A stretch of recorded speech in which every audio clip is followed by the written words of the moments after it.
The whole world, it seems, is trying to make bread.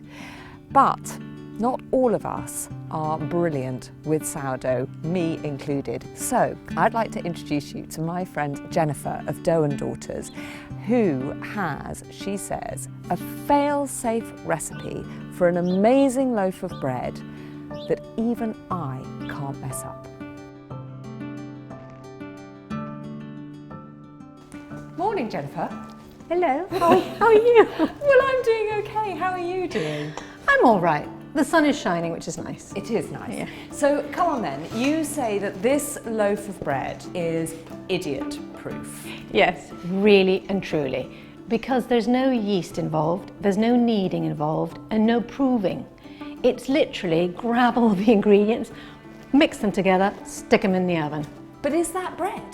Yes, it is. And if you think of Irish bread and soda bread and breads that you can get in some countries in Lithuania, Estonia and other places like that, where there isn't yeast, or there hasn't, well, traditionally wasn't yeast, this is a bread that classifies as bread. In here we have 400 grams of self-raising flour, Yeah. and 50 grams of oats. Okay. And we've just mixed them together. Yeah. One of the ingredients that makes the self-raising flour and the oats into bread is your traditional old bicarb. So we're just going to add 1 teaspoon of bicarb. Yeah. And we're going to mix it. One of the things that's really important about making bread, and particularly for the oat treacle loaf, is to weigh your wet ingredients. So it's 200 grams of buttermilk. If you can't get buttermilk, is there something else you can use? Yes, it's very easy to make. You just add 50 yogurt, 50 milk. Right. And if you don't eat dairy, you can use almond yogurt or almond milk, as long as it's 50-50. So for this recipe, because it's 200 grams, you would do 100 grams of yogurt or almond yogurt or soy yogurt, and then 100 grams of milk, almond milk, soy milk, whatever you like, and mix it together. We create a little hole. Yeah. Pour the buttermilk in the middle. Yeah.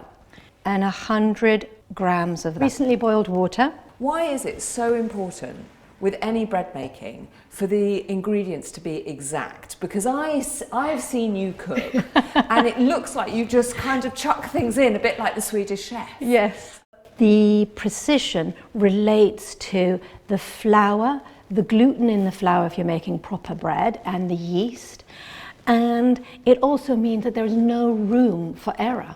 We add a large spoonful of treacle into the boiling water just to help it dissolve a bit. Mm-hmm. It doesn't look great, but just got to get it mixed. For me, it reminds me of the smell of sheep nuts. Yes, it is. Doesn't it? Yes, I mean, you can relate to that. Totally, yeah, yeah, it does. In Scandinavia, molasses was used a lot. Right. Instead of sugar. Okay. And that's your heritage, isn't it? It is. And this is a bread that's eaten with smoked salmon and pickled beetroot and pickled cucumber in Sweden, Denmark and Norway. Oh. It's all melted. Yeah. You can see bits of the buttermilk from the bowl that we used before. Yeah. And you pour it in. And then now's the easy bit. Yeah. You mix it all together. You shouldn't be scared of the treacle, should you? No. And actually, we could easily have put another half spoon in. Yeah. The colour we aim for is that colour. Yeah. But, like you yourself said, it's so much better. The more treacle, the better.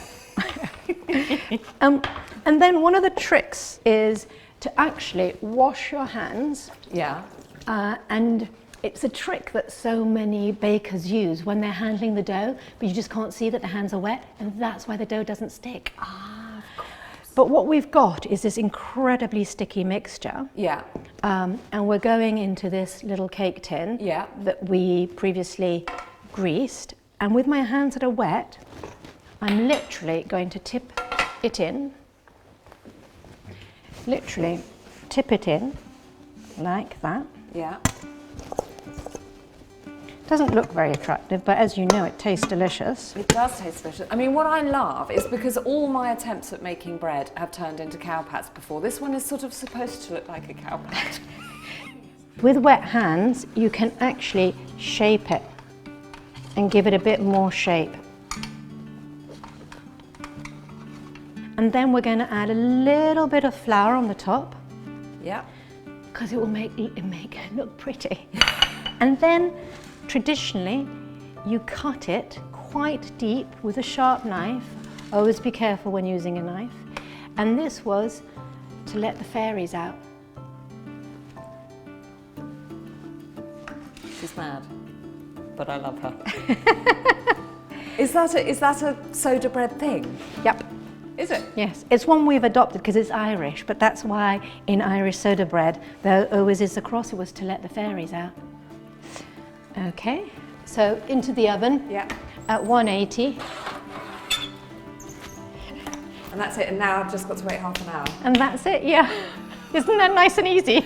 Couldn't it be 15 minutes? No! And that's oat and treacle.